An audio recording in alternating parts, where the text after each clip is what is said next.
آپ کو معلوم ہے قرآن میں 2 دفعہ کہا گیا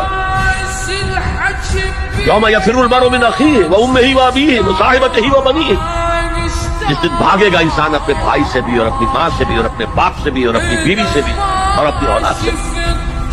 کیوں؟ نفسی نفسی نفسی نفسی نفسی نفسی، میری اولاد کو جھونک دو، میرے ماں باپ کو جھونک دو، میری بیوی کو جھونک دو، بیوی کہے گی میرے شوہر کو جھونک مجھے، یہی نفسی نفسی دنیا میں رہے آپ کی۔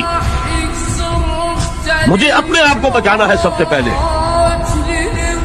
اور پھر مجھے اپنے سب سے پہلے آل اولاد کو بچانا ہے۔